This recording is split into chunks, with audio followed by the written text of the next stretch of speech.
नमस्कार दोस्तों, स्वागत है आप सभी का आपके अपने YouTube channel easy math with Gajendra Singh पर। दोस्तों, अपना टॉपिक चल रहा था चक्रवर्ती ब्याज।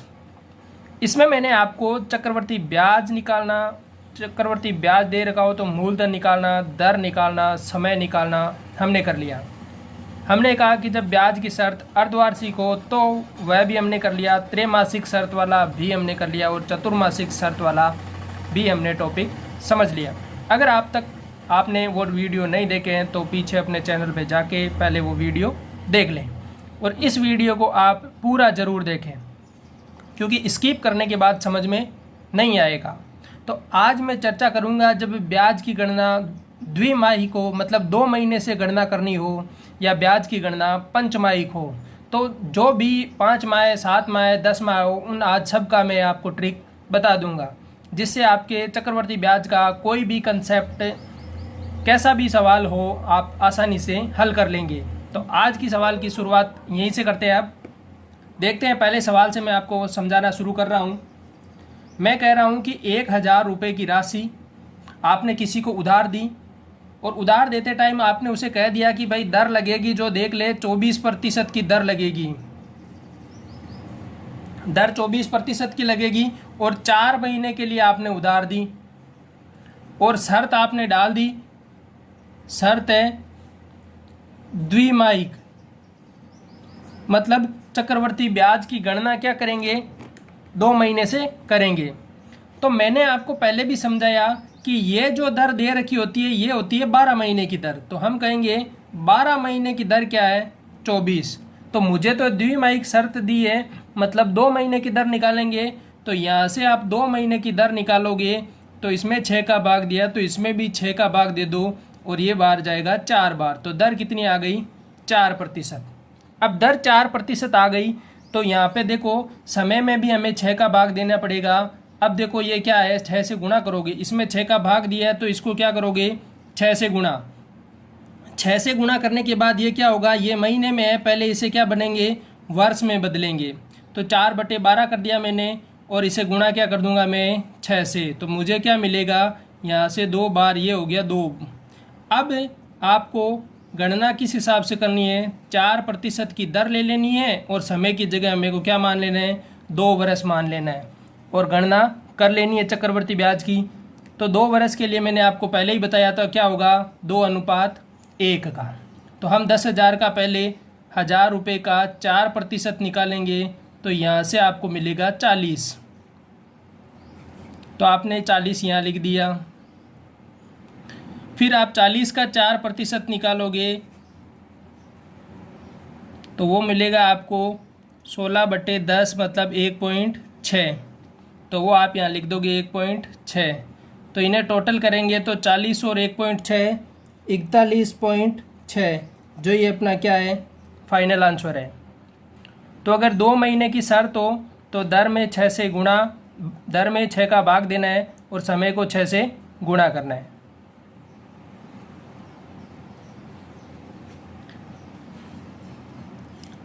अगले सवाल देखते हैं हम। अगर 5,000 रुपये की राशि 30% वार्षिक दर से 6 महीने के लिए उधार दी गई और शर्त डाल दी कि शर्त है द्विमाही। ये शर्त द्विमाही का मतलब होता है चक्रवर्ती ब्याज की गणना हम क्या करेंगे, 2-2 महीने से करेंगे। तो इस टाइप में हम देखेंगे, पहले तो इसे क्या करेंगे, 6 से भाग, तो 30/6 करूँगा तो दर आ गई 5%। अब देखो 6 महीने को पहले क्या करेंगे, 12 से भाग देंगे तो ये वर्ष में चेंज हो गया और वर्ष को हम क्या करेंगे, 6 से गुणा। तो ये यहाँ से कटेगा 2 बार, ये हो गया 3 वर्ष।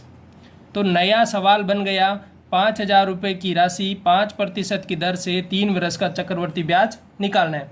तो आपने कहा कि 3 वर्ष के लिए हम 3-3-1 का फॉर्मूला यूज करते हैं। तो मैंने कहा 5,000 का 5% एक बार निकाल लो, तो आपने कहा 5% आ गया 250। तो लिख दिया यहाँ पे 250।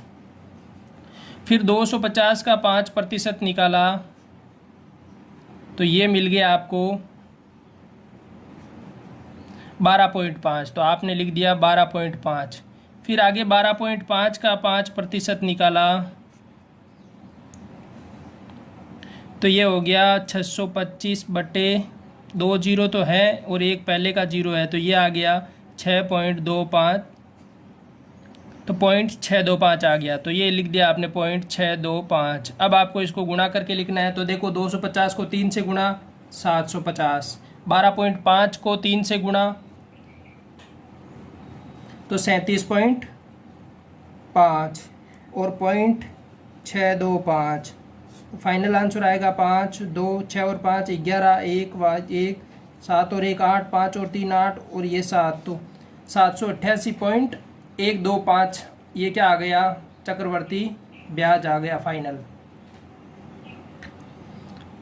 तो जब 2 महीने की शर्त डाली हो तो हमें सीधा ध्यान रखना है दर में 6 का भाग और समय को 6 से गुणा कर देना है। इसी टाइप का एक सवाल और देख लेते हैं ताकि कंसेप्ट है जो क्लियर हो जाए आपको एकदम।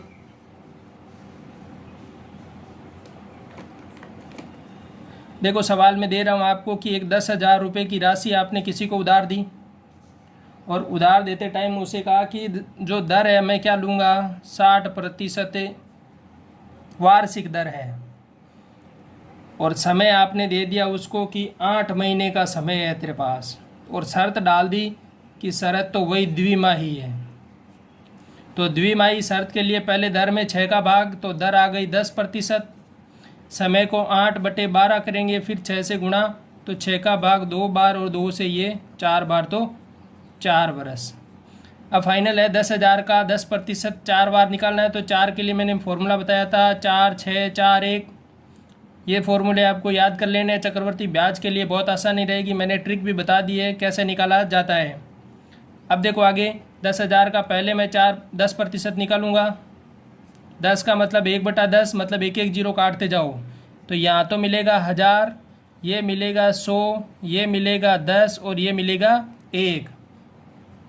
तो 10,000 को 4 से गुणा करोगे तो 4,000, 100 को 6 से 600, 10 को 4 से 40 और 1 का 1, आंसर आएगा 1 4 6 4, 4,641, जो क्या होगा 10,000 रुपये का 60% की दर से 8 महीने का ब्याज होगा, जब शर्त क्या होगी, द्विमाही शर्त होगी।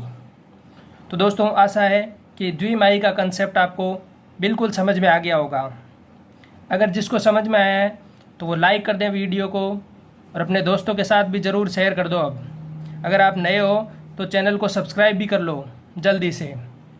इसके आगे मैं आपको भी बता रहा हूँ कि जब शर्त क्या हो, पंचमाही शर्त हो, 5 महीने की शर्त हो, तो कैसे निकालेंगे।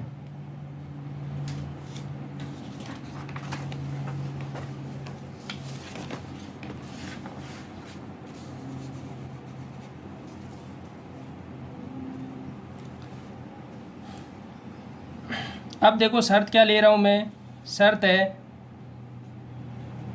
पंचमाही। पंचमाही का मतलब 5 महीने से चक्रवर्ती ब्याज की क्या करनी है, गणना करनी है। तो मैं कह रहा हूँ आपको पहले कि 1000 रुपये की राशि 24% की दर से, और समय दे दिया मैंने 10 माह है। अब देखो 24% है तो ये 24% किसके लिए है, 12 महीने का है 24%, तो 1 महीने का यहाँ से मिलेगा आपको 2%, और 5 महीने शर्त है पंचमाही, तो हम 5 महीने की निकाल लेंगे कितना, 10%। अब यहाँ से मैं आपको समझाऊं कि सीधा हमें को करना क्या है, ये जो दर दे रखी है इस दर को 5/12 से गुणा कर देना है। 5/12 से या तो गुणा कर दो या 12/5 से क्या करेंगे, भाग देंगे। हमेशा ही हम यही करते आए हैं कि दर को 12 शरत से गुणा करते आए हैं, भाग देते आए हैं। जैसे मैंने आपको कहा कि दर आपकी, शर्त आपकी त्रैमासिक है, तो दर में हमने कहा था कि 12/3 4 का भाग दे दो। जब त्रैमासिक थी तो 4 का भाग दे दिया। मैंने कहा चतुर्माही है तो आपने कहा 12/शर्त 4 महीने की है तो 3 से भाग दे दिया। हमेशा ध्यान रखनी है कि जो भी दर दे रखी होगी, दर में 12 बटे शरत का भाग देना है और समय को इसी से ही क्या करना है, गुणा कर देना है। चाहे द्विमाही हो, त्रिमाही हो, चतुर्माही हो, छमाही हो, पंचमाही हो, सतमाही हो, एक चीज़ ध्यान रखनी है, दर में 12 बटे शर्त का भाग दे देना है, जिससे वो दर मिलेगी और समय में 12 बटे शर्त से ही क्या कर देना है, गुणा कर देना है। तो यहाँ से समय मिलेगा, जो 10 महीने को हम वर्ष में बदल देंगे तो 10 बटे 12, मैंने कहा 12 बटे शर्त से गुणा कर दो, तो 12 से 12 कैंसिल, शर्त 5 महीने की है तो 10 बटे 5, समय आ गया 2 वर्ष का। नई दर मिल गई आपको 10% की, समय मिल गया 2 वर्ष का। चक्रवर्ती ब्याज की गणना आसानी से हो सकती है। 2 वर्ष के लिए आप फॉर्मूला लगाओगे 2:1 का। पहले 1000 का 10% क्या होगा, 10% का मैंने सीधा कहा है, 1 0 कैंसिल होता है तो 100 हो जाएगा, अगला 10% 10 हो जाएगा। यहाँ से 100 को 2 से गुणा करोगे 200 मिलेगा, 10 को 1 से गुणा करोगे 10 मिलेगा, 210 अपना क्या आ गया, फाइनल आंसर आ गया। बहुत आसान है चक्रवर्ती ब्याज टॉपिक दोस्तों, थोड़ा सा आपको समझने की आवश्यकता है। आप जितने ज़्यादा क्वेश्चन करोगे उतना ही आसानी से चक्रवर्ती ब्याज समझ में आने लग जाएगा। आगे मैं आपको एक और बता देता हूँ सवाल इसी टाइप का। अब देखो, 7,000 रुपये की राशि आपने 48% की दर से दी और 15 महीने के लिए दे दी। शर्त आपने वही रखी, कौन सी, पंचमाही। जब शर्त पंचमाही है तो मैंने कहा 12/5 से दर को क्या करेंगे, भाग देंगे। तो यहाँ 48 में 12/5 ऊपर गुणा में आ जाएगा, तो यहाँ से ये कटेगा 4 बार और दर मिल गई 20% की। समय को मैंने कहा था कि 12/5 से गुणा कर देंगे, तो ये 5 से यहाँ मिलेगा 3 बार, तो 36 माह मिलेगा। और इसे महीने को हम वर्ष में चेंज करेंगे तो कितना मिलेगा, 3 वर्ष मिलेगा। या यहाँ पर भी पहले ही चेंज कर सकते थे 15/12, तो 12 से 12 कैंसिल हो जाता, 5 का भाग इसमें जाता, 3 वर्ष मिल जाता। अब दर हो गई 20%, समय हो गया 3 वर्ष। तो हम निकालेंगे 3 के लिए क्या होता है, 3 3 1 का, तो हम 7,000 का पहले निकालेंगे 20%, तो 20% आप निकालोगे तो यहाँ से मिलेगा आपको 1400, फिर 1400 का 20% निकालोगे, जो मिलेगा आपको क्या, 14 दूने 28, 280, फिर आप 280 का 20% निकालोगे तो ये मिलेगा आपको 56। अब आपको ये ना क्या कर देना है, जोड़ देना है, 1400, 280 और 56, 6 8 5 13 और 1 7, 1736 क्या आ गया, फाइनल आंसर आ गया। तो 5 महीने के लिए हमने कहा कि 12/5 से हम भाग देंगे। ऐसे ही अगर 7 महीने की बात होती तो 12/7 से दर को भाग दे देते और समय को क्या कर देते, 12/7 से गुणा। यह था अपना चक्रवर्ती ब्याज का टॉपिक, जो मैंने पूरा आपको समझा दिया है। आशा है आपके बिल्कुल समझ में आया होगा। दोस्तों, अगर वीडियो आप पूरा देख रहे हैं तो मैं दावा करता हूं कि आपको बिल्कुल समझ में आया होगा। अगर आपके फिर भी कोई प्रॉब्लम है तो आप मेरे से संपर्क कर सकते हैं। आप मुझे कमेंट करें, उसके बाद मैं आपसे संपर्क करूंगा उससे, और आपकी जो भी परेशानी है उसकी मैं पूरी कोशिश करूंगा कि वो आपकी परेशानी हल हो जाए। आपका भी फ़र्ज़ बनता है वीडियो को दोस्तों के साथ शेयर कर दो। चैनल पर नए हो तो सब्सक्राइब कर लो और हमें भी सपोर्ट करो। आप जितना सपोर्ट करोगे मैं आपसे, आपके सपोर्ट से डबल आपको सपोर्ट करूँगा। धन्यवाद।